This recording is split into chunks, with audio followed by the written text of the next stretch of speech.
इस इमेज को देखें। जब हम वर्ल्ड मैप यानी दुनिया का नक्शा देखते हैं जिसमें 200 जितने छोटे बड़े देश हैं, तब बड़ी हैरानी होती है कि इस मैप को किसने बनाया होगा और कैसे बनाया होगा। ऐसे ही जब हम हमारे भारत के मैप को देखते हैं तब भी हमारे मन में कई सवाल पैदा होते हैं कि भारत का यह मानचित्र कैसे तैयार हुआ होगा, किसने पहली बार भारत का नक्शा बनाया होगा। ऐसे बहुत से सवाल हमारे दिमाग में पैदा होते हैं, है ना? तो इसका लंबा इतिहास है जिस बारे में हम इस वीडियो में जानेंगे कि सबसे पहले भारत का नक्शा कैसे बनाया गया, फिर किन किन महान लोगों ने भारत का नक्शा किस किस तरीके से बनाया था, और आज जिस मैप से भारत को पहचाना जाता है उसे किसने तैयार किया था, कब किया था और कैसे किया था। इसके अलावा और भी बहुत कुछ जानेंगे इस वीडियो में भारत के मानचित्र के बारे में, तो वीडियो के अंत तक मेरे साथ बने रहिए।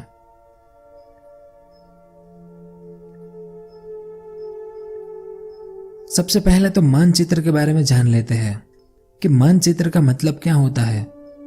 तो मानचित्र 2 शब्दों से बना है, एक मान और दूसरा चित्र, जिसमें मान का मतलब होता है माप या मूल्य, जिस माप को चित्र द्वारा दर्शाना यानी मानचित्र। और कोई भी देश का मानचित्र उस देश के एक बड़े भूभाग को छोटे से रूप में प्रस्तुत कर देता है। यानी अगर ऐसे मानचित्र ना होते तो हमारा भारत कैसा दिखता है उस बारे में हम कभी नहीं जान पाते, लेकिन आज यह मुमकिन है कुछ महान लोगों के कारण। तो दुनिया के इतिहास में कई लोगों ने ऐसा दावा किया है कि सबसे पहले हमने भारत का नक्शा तैयार किया था, लेकिन हमारे भारत के इतिहास में कुछ ही लोगों के नाम हैं जिन्होंने अलग अलग समय में भारत का अलग अलग नक्शा तैयार करने में मदद की थी। तो भारत के मानचित्र बनने की शुरुआत हम प्राचीन समय से करेंगे, क्योंकि हमारा भारत भी एक प्राचीन देश है और दुनिया भर के कई महान लोगों ने भारत की यात्रा की थी, जिस यात्रा के दौरान उन्होंने भारत का ठीक ठाक मानचित्र बनाने की कोशिश की थी, जिसमें सबसे पहले थे इमागो मुंडी। इस इमेज में ये जो इंसान है वो है इमागो मुंडी। दुनिया का सबसे पुराना मैप अगर किसी ने सबसे पहले बनाया था जिसका सबूत है हमारे पास, तो वो था इमागो मुंडी का मैप। इमागो मुंडी को इतिहास में बेबीलोनियन के नाम से भी जाना जाता है। बेबीलोन की जो सभ्यता थी उस समय, उन सभ्यता के एक महान दार्शनिक थे इमागो मुंडी। इस मानचित्र को देखें, आपको दिखने में यह पत्थर दिखता होगा, लेकिन यह एक मैप है जो बेबीलोन के महान दार्शनिक इमागो मुंडी ने बनाया था। आज इसे देखकर हमें यह एक मजाक लगेगा कि ऐसा कैसा वर्ल्ड मैप है, इसमें हमारा भारत कहाँ है। लेकिन यह मैप इमागो मुंडी ने लगभग 600 ईसा पूर्व पहले, यानी आज से करीब 2600 साल पहले बनाया था। इससे पुराना दुनिया का मानचित्र कोई भी नहीं है अभी तक। इसमें ये जो ट्रायंगल है वो है दुनिया के 7 महाद्वीप। इसके अलावा उस समय के जो सबसे बड़े शहर थे उसे भी इसमें दर्शाया गया है। तो इस इमागो मुंडी के मानचित्र को मानव जाति के इतिहास का सबसे पुराना वर्ल्ड मैप कहते हैं, जो आज लंदन के ब्रिटिश म्यूजियम में सुरक्षित रखा गया है। ये पत्थर का मैप कुछ सदियों पहले इराक के रेगिस्तान से मिला था। उसके बाद अनक्सिमेंडर, यह है अनक्सिमेंडर जो ग्रीक के एक महान दार्शनिक थे। अब इस मानचित्र को देखें, इसे देखने में आपको थोड़ी सी दिक्कत होगी, इसलिए आप इस मानचित्र को देख सकते हैं। ग्रीक के महान दार्शनिक अनक्सिमेंडर ने इसे बनाया था, जिसे देखकर हमें ज्यादा कुछ समझ में नहीं आएगा, लेकिन उस समय इसकी बहुत तारीफ हुई थी जब इसे बनाया गया था। तो अनक्सिमेंडर ने इस मानचित्र को लगभग 546 ईसा पूर्व, यानी आज से करीब 2550 साल पहले बनाया था। उस समय अमेरिका और ऑस्ट्रेलिया जैसे महाद्वीपों की खोज नहीं हुई थी, इसलिए इसमें आपको यूरोप, एशिया और ये लीबिया यानी अफ्रीका ही दिखाई देंगे। और इस मानचित्र में जमीन और समुद्र दोनों को अलग अलग विभाजित किया गया था। इसके बाद हेकाटेस, यह है हेकाटेस। आज का जो टर्की है वहां पर इनका जन्म हुआ था, जो एक जियोग्राफर थे। इन्होंने अनक्सिमेंडर का जो मानचित्र था उस पर ही काम किया था। तो ये अनक्सिमेंडर का मानचित्र था और यह हेकाटेस का मानचित्र है, जिसे हेकाटेस ने 2500 साल पहले बनाया था। इसमें हेकाटेस ने उस समय दुनिया की जो सभ्यताएं थी उसे एरिया वाइज दर्शाया है। जैसे यहाँ पर इजिप्तियन सभ्यता, यहाँ पर बेबीलोन की सभ्यता, यहाँ पर पर्शियन और यहाँ पर भारत को भी दर्शाया गया है। यानी पहली बार दुनिया के मानचित्र में भारत का उल्लेख करने वाले हेकाटेस थे, और हेकाटेस को आज फादर ऑफ जियोग्राफी यानी भूगोल के पिता कहा जाता है। उसके बाद इटेरोस्थनीज का नक्शा। यह इटेरोस्थनीज आज का जो लीबिया है वहां पर इनका जन्म हुआ था, आज से 2300 साल पहले। यह एक बहुत अच्छे गणितज्ञ थे। आज जैसे विज्ञान काम करता है वैसे ही 2300 साल पहले इटेरोस्थनीज काम करते थे। अब इस मानचित्र को देखें, यह भी एक वर्ल्ड मैप है जो इटेरोस्थनीज ने बनाया था 300 ईसा पूर्व के आसपास, और इसमें हमारा भारत बहुत ही अलग तरह का दिखाई पड़ता है। यहाँ पर आप देख सकते हैं, और ये गंगा नदी है भारत की, और ये इंडस वैली सभ्यता को भी दर्शाया गया है जो आज के पाकिस्तान में थी। तो इटेरोस्थनीज ने इस मानचित्र को क्यों बनाया था? क्योंकि जब ग्रीक के सम्राट अलेक्जेंडर द ग्रेट यानी सिकंदर ने आज से 2300 साल पहले यह तय किया था कि मुझे पूरी दुनिया जीतनी है, तब उसे दुनिया का मानचित्र देखना था ताकि वो प्लान बना सके दुनिया को जीतने का। इसीलिए सिकंदर ने ग्रीक के गणितज्ञ इटेरोस्थनीज को पहली बार दुनिया और भारत के मानचित्र को तैयार करने का आदेश दिया था, और इटेरोस्थनीज ने तब इस मानचित्र को तैयार किया था। उसके बाद टोलेमी का नक्शा। यह है टोलेमी। इनका जन्म आज के इजिप्ट में हुआ था साल 100 में, यानी आज से 1900 साल पहले। टोलेमी एक गणितज्ञ, खगोल शास्त्री और जियोग्राफर थे। इस मानचित्र को देखें, दुनिया का ठीक ठाक नक्शा अगर किसी ने पहली बार बनाया था तो वो थे टोलेमी। कहते हैं कि टोलेमी ने करीब आज से 1900 साल पहले भारत की यात्रा की थी। तब वापस लौटने के बाद उन्होंने भूगोल की किताब लिखी थी, जिस किताब में उन्होंने भारत का बेहतर मानचित्र तैयार किया था, जिसमें हमारा भारत यहाँ पर है। अब इस इमेज में देख सकते हैं, टोलेमी ने अपनी किताब में भारत का मानचित्र कुछ ऐसा बनाया था, और इसमें यह हिमालय की पर्वतमाला है और ये नीचे का दक्षिण भारत है। तो प्राचीन समय में दुनिया के जो नक्शे थे उसमें हमारा भारत कुछ ऐसा दिखाई देता था। अब एक नजर मिडिल एज यानी मध्यकालीन समय में भारत का मैप किस तरह का दिखाया जाता था उस पर करते हैं। तो इसमें सबसे पहले है हावकल। यह मानचित्र हावकल ने करीब 10वीं शताब्दी में बनाया था। अब आप कहेंगे कि टोलेमी ने 1900 साल पहले एक अच्छा मानचित्र बना दिया था, तो हावकल ने यह नहीं देखा होगा जो ऐसा मानचित्र बना दिया दुनिया का। तो टोलेमी का मानचित्र खुद टोलेमी, उनके राजा और मंत्रियों ने ही देखा होगा, और उस समय इसकी कॉपी या जेरोक्स करना मुमकिन नहीं था। यानी किसी को कहाँ पता होता था कि दुनिया के किसी कोने में किसी ने ठीक मानचित्र बनाया हुआ है। वो तो इंटरनेट के कारण आज हमें यह सब पता चला है। तो हावकल के इस मानचित्र में हमारा भारत यहाँ पर है। यहाँ तिब्बत, चीन, ये पूरा एशिया है।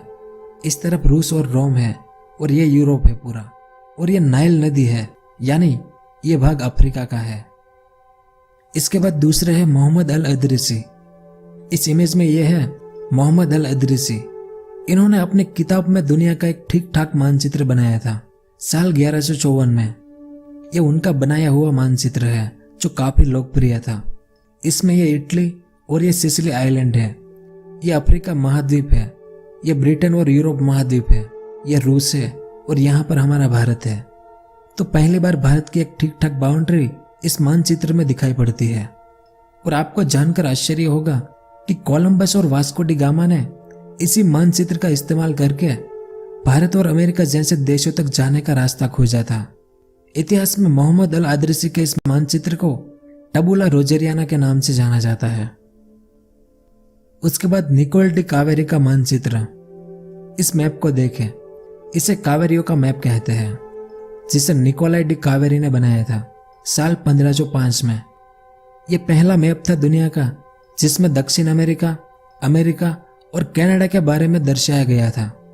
इस मैप को तैयार करने के कुछ साल पहले ही अमेरिका की खोज हो चुकी थी। और अमेरिका की खोज किसने की थी, अगर आप जानते हैं तो नीचे कमेंट करके जरूर बताएं। और इसमें आप देख सकते हैं कि हमारे भारत को भी अच्छे से दर्शाया गया है, और यह पूरा अफ्रीका महाद्वीप है। इसके बाद अब्राहम ओर्टेलिस का मानचित्र। यह है अब्राहम ओर्टेलिस। बेल्जियम में इनका जन्म हुआ था साल 1527 में। इसे दुनिया का सबसे पहला मानचित्रकार माना जाता है जिन्होंने आधुनिक एटलस बनाया था। यह उनका बनाया हुआ मानचित्र है जिसमें आप देख सकते हैं यहाँ पर कि हमारे भारत को भी एक मोटा मोटा रूप मिल गया था और अफ्रीका महाद्वीप को भी सही से दर्शाया गया था। लेकिन दक्षिण अमेरिका और अमेरिका की मुख्य भूमि को अभी तक ठीक से नहीं दर्शाया गया था, क्योंकि 15वीं शताब्दी तक अमेरिका की मुख्य भूमि कितनी बड़ी और कहां तक फैली है इस बारे में ठीक से पता नहीं चला था। उसके बाद हेनरिक होन्डियस का मानचित्र। यह है हेनरिक होन्डियस जिन्होंने साल 1630 में दुनिया का मानचित्र बनाया था। इस मानचित्र को देखें, इसमें पहली बार ऑस्ट्रेलिया को दर्शाया गया था, क्योंकि साल 1623 में ही ऑस्ट्रेलिया की खोज हुई थी और 1630 में यह मानचित्र तैयार हुआ था। यह ऑस्ट्रेलिया है जो छोटा सा और बिल्कुल अलग है। लगता नहीं कि यह ऑस्ट्रेलिया है, क्योंकि अभी इसकी खोज हुई ही थी, तो इसका विस्तार और आकार किसी को नहीं पता था। तो प्राचीन समय में और मध्यकालीन समय में दुनिया के मानचित्रों में भारत का मानचित्र कैसा था ये तो हमने जाना। अब इसके बाद शुरू हुआ आधुनिक समय जिसमें हम सब जी रहे हैं, और इसी दौर में भारत का सही सही मानचित्र बनने की शुरुआत हुई थी, जब यूरोपियन व्यापारी अपना व्यापार और अपना साम्राज्य फैलाने के लिए दुनिया के सफर पर निकलने शुरू हुए। तब British east India company Bharat में आ चुकी थी। इन्हें भारत में बहुत कुछ दिखाई पड़ा। भारत के राज रजवाड़ों की बेशुमार दौलत, भारत में उगने वाली तरह तरह की फसलें, इन सभी चीजों पर अंग्रेजों की नजर थी। लेकिन इसके लिए अंग्रेजों के पास भारत का मानचित्र होना जरूरी था। तो अंग्रेजों ने शुरुआत की भारत का सही सही मानचित्र बनाने की, ताकि मानचित्र के जरिए भारत पर अपना साम्राज्य फैला सके। तो भारत का सबसे पहला नक्शा बनाने की कोशिश जेम्स रेनेल ने की थी। हम में से बहुत कम लोग यह जानते हैं कि जेम्स रेनेल ने ही सबसे पहले भारत का सर्वे करके पहला मानचित्र बनाने की कोशिश की थी। जेम्स रेनेल ईस्ट इंडिया कंपनी में सर्वेयर ऑफ इंडिया के पद पर तैनात थे। इन्होंने साल 1764 में गंगा और हिमालय के आसपास के क्षेत्र का सर्वे किया और उसका मानचित्र बनाया था। इनके द्वारा बनाए गए सभी मानचित्रों में साल 1779 में बंगाल एटलस बनाने का कार्य बहुत ही प्रभावशाली रहा था। फिर साल 1783 में इन्होंने विस्तृत भारत का नक्शा भी बनाया। हालांकि इसमें बहुत खामियां थी, जिसमें प्रमुख स्थानों की सही स्थिति नहीं दर्शाई गई थी और उपमहाद्वीप की चौड़ाई में 40 मील का अंतर कर देने की भूल हो गई थी। लेकिन उस समय उपलब्ध तकनीकी और स्रोत के आधार पर यह एक उत्तम कार्य माना गया था। इसके बाद भारत का मानचित्र बनाने का काम विलियम लेप्टन को मिला। यह उस समय की बात है जब 18वीं सदी में अंग्रेजों ने भारत पर शासन करना प्रारंभ किया था। प्लासी की लड़ाई में अंग्रेजों ने बंगाल के शासक सिराजुद्दौला को हराया था और बंगाल पर विजय प्राप्त करने के बाद अंग्रेज वहां के लोगों से कर वसूलना चाहते थे। लेकिन उस समय सही मानचित्र उपलब्ध नहीं होने के कारण अंग्रेज बंगाल की सीमा क्षेत्र को सही तरीके से नहीं जानते थे। इसलिए अंग्रेजों ने भारत के मानचित्र को तैयार करने का फिर से निर्णय लिया और जैक विलियम लेप्टन को यह काम सौंपा गया। लेप्टन के लिए यह एक महान अवसर था। लेप्टन एक पढ़ा लिखा आदमी था जिसमें असाधारण वैज्ञानिक जिज्ञासा थी और उसने खगोल विज्ञान, भूगोल और गणित का गहरा अध्ययन किया था। ईस्ट इंडिया कंपनी के निर्देश पर साल 1802 में विलियम लेप्टन के द्वारा भारतीय उपमहाद्वीप का सर्वे किया गया। यह सर्वे 10 अप्रैल 1802 में शुरू हुआ था और उस समय यह अनुमान लगाया गया था कि पूरे भारत का सर्वे अगले 5 साल में हो जाएगा। लेकिन इसे पूरा करने में अंग्रेजों को करीब 70 साल लग गए। विलियम लेप्टन ने भारत के सबसे दक्षिणी क्षेत्र मद्रास से मानचित्र बनाने का काम शुरू किया। उन्होंने इसके लिए सरल त्रिकोण विधि का इस्तेमाल किया। इस इमेज में आप देख सकते हैं, इस यंत्र के जरिए लेप्टन ने मानचित्र का काम शुरू किया। लेकिन लगातार 18 साल तक काम करने के बावजूद लेप्टन भारत के नक्शे के 1/3 हिस्से को भी पूरा नहीं कर सके। इसके बाद वो रिटायर हो गए और उनके स्थान पर जॉर्ज एवरेस्ट को नियुक्त किया गया। तो यह है George Everest, surveyor general of India 1830 से। तो एवरेस्ट ने एक बहुत बड़ी टीम बनाई थी। फिर भी बहुत धीमी गति से काम हो रहा था, क्योंकि इन टीम के लोगों को उफनती नदियों को और जंगलों को पार करना पड़ता था, जिसमें कई लोग बीमार पड़ जाते थे। कभी लुटेरों का सामना करना तो कभी जंगली जानवरों से भागना पड़ता था।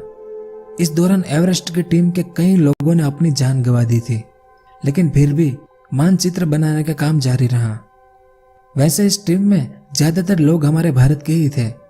उनका काम औजारों और उपकरणों को ढोना, जंगलों की सफाई करना, सिग्नल भेजना, जंजीरों से जमीन मापना, लोहारों और मोचियों को उपकरणों की मरम्मत करने के लिए, जंगलों या आदिवासी क्षेत्र में रास्ता दिखाने के लिए, और अंग्रेजी भाषा जानने वाले को डायरी में रिकॉर्ड लिखने के लिए, ऐसे सभी काम लगभग भारत के ही लोग करते थे।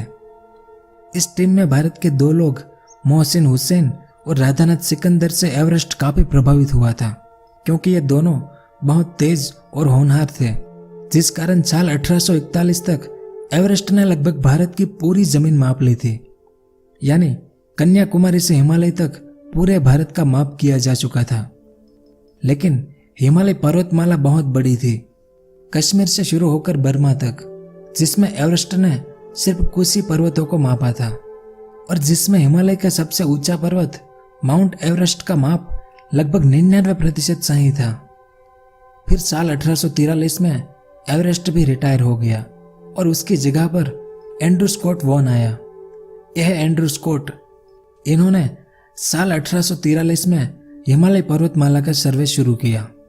हिमालय के एक एक पर्वत को मापा और उसे रोमन नंबर दिया कि पर्वत 1, पर्वत 2, ऐसे सभी नंबर सभी चोटियों को दिए। और आखिरकार साल 1856 में एंड्रू स्कॉट ने यह घोषणा की कि एक चोटी दुनिया का सबसे ऊंचा पर्वत है और उसका नाम हमारे पूर्व सर्वेयर जॉर्ज एवरेस्ट के सम्मान में एवरेस्ट पर्वत रखा गया। और इसी दौरान काराकोरम पर्वतमाला की खोज की गई, बहुत सारे ग्लेशियरों की पहचान की गई और गंगा और ब्रह्मपुत्र नदियों के उद्गम स्थान का पता चलना सबसे महत्वपूर्ण खोज थी उस समय। वैसे जानकर बहुत दुख होगा आपको कि कई इतिहासकारों का मानना है कि एवरेस्ट की ऊंचाई जॉर्ज एवरेस्ट ने नहीं बल्कि उनकी टीम के राधानाथ सिकंदर ने नापी थी। लेकिन जॉर्ज एवरेस्ट सर्वेयर जनरल था, इस कारण उसने इसका श्रेय राधानाथ सिकंदर को देने की बजाय उसने खुद ही रख लिया था। उस समय तिब्बत एक रहस्यमयी देश हुआ करता था, जहां पर यूरोपियन लोगों के आने पर प्रतिबंध था, लेकिन भारतीय लोग तिब्बत में जा सकते थे। इसलिए अंग्रेज सरकार ने भारत के 2 भाई पंडित नयन सिंह और पंडित किशन सिंह को भिक्षुक के रूप में तिब्बत भेजा, ताकि तिब्बत के बारे में कुछ जानकारी मिले। यह उन 2 भाई की तस्वीर है। इन्होंने साल 1865 से 1892 के बीच बहुत सारे अभियान पूरे किए और गुप्त सर्वेयर की कला में इन दोनों भाइयों ने महारत हासिल की। नेपाल के काठमांडू से ल्हासा, जो तिब्बत का मुख्य शहर था उस जमाने में, और वहां से मानसर झील और फिर वापसी की यात्रा के दौरान इन्होंने कुल 1200 मील की दूरी तय की थी। और इन 2 भाइयों ने ही तिब्बत जाने के दक्षिणी व्यापार मार्ग और सांगपो जल मार्ग का पता लगाया था। इन्होंने न सिर्फ अज्ञात तिब्बत की भूमि के बारे में बल्कि वहां रहने वाले लोगों के जीवन तथा उनके रीति रिवाजों के बारे में दिलचस्प जानकारियां दी थी। इन्होंने आगे साल 1878 से 1882 के दौरान तिब्बत तथा मंगोलिया की यात्रा की, जहां उन्होंने 4 साल बिताए और इनके द्वारा खोजे गए इलाकों से ही इरावती और ब्रह्मपुत्र नदियों से जुड़ी भौगोलिक समस्याओं का समाधान करने में मदद मिली। उन्होंने यह भी खोज की कि सांगपो नदी का उद्गम स्थल मानसरोवर झील है और वह ग्याला जाकर समाप्त होती है तथा इस नदी की कुल लंबाई 850 मील है। इतनी सारी खोज के कारण किशन सिंह को राय बहादुर की पदवी दी गई। फिर इन 2 भाइयों ने नए नौजवानों को ट्रेनिंग देना शुरू किया कि सर्वे कैसे किया जाता है। और इस ट्रेनिंग के बाद कल्याण सिंह, रिंजिन नाग्याल, उग्गेत जिंसो, मिर्जा शुजा, अता मोहम्मद, अब्दुल चुबान जैसे और भी कई भारतीय लोगों ने नए क्षेत्र खोज किए और वापस आकर उन्होंने बहुत सारी उपयोगी जानकारी दी। इन लोगों की खोज के कारण भारत के मानचित्र निर्माण, भारतीय सर्वेक्षण के विकास और उपलब्धियों में काफी योगदान मिला था। अब इस आखिरी मैप को देखें। भारत का यह प्यारा मानचित्र ऐसे ही नहीं बना था। कई हजारों भारतीय लोग और कई अंग्रेज अधिकारी ने 70 साल मेहनत करके भारत के इस प्रथम मानचित्र को बनाया था। तब पाकिस्तान, बांग्लादेश, बर्मा ये सभी पूरा भारत कहलाता था। तो ये इतिहास था भारत का प्रथम मानचित्र बनने का। उम्मीद है कि आपको कुछ जानने को मिला होगा। अगर वीडियो पसंद आया हो तो लाइक और शेयर जरूर करें। बहुत जल्द मिलेंगे एक और ऐतिहासिक वीडियो के साथ। पूरा वीडियो देखने के लिए आपका बहुत बहुत धन्यवाद।